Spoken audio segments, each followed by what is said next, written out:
Welcome to Pella, Iowa. We're about 40 minutes away from Des Moines. But in 1847, there were 800 Dutch immigrants that moved to Pella. Now, if you're in real estate like I am, and you've heard of Pella windows, they're from here as well.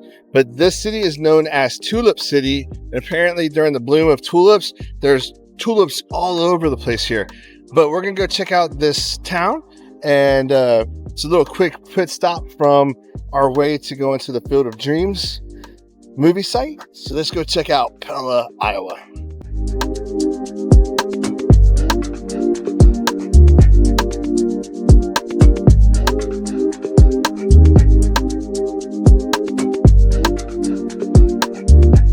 You can see this or not, but I'm going to show you a building. There's a pink line that goes across it, then it crosses the street, and then it crosses the street again. So I think it's because we're in October and it's Breast Cancer Awareness Month. So that's a pretty cool thing to do.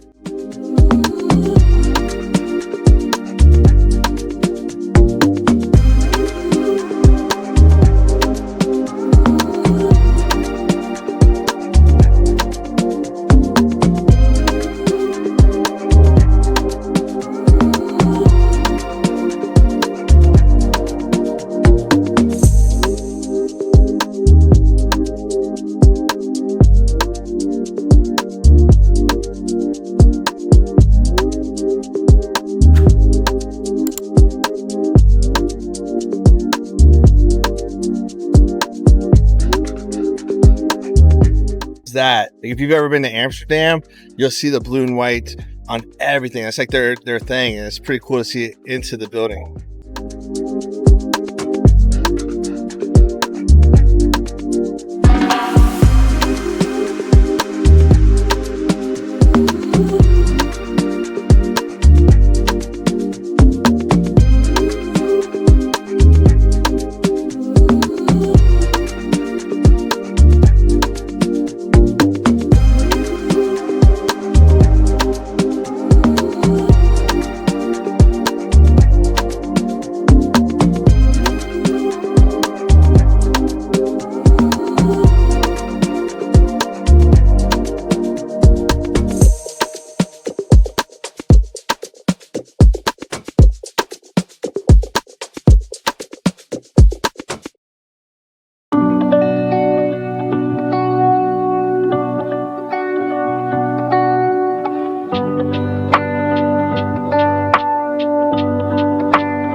So Pella has about 10,000 residents in it. One thing that's cool is here at the park, they got speakers on all the traffic lights and they're playing music. So I'm going to talk louder than it, hopefully, so it doesn't ring up on my copyright infringement for the video.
Well, sadly, that's all the time we have here in Pella. It was just a quick stop. We were here for about 20 minutes, walked around. We still have almost 3 hours to go until we get almost to the far east side of Iowa to go to the Field of Dreams movie site. So back to the road.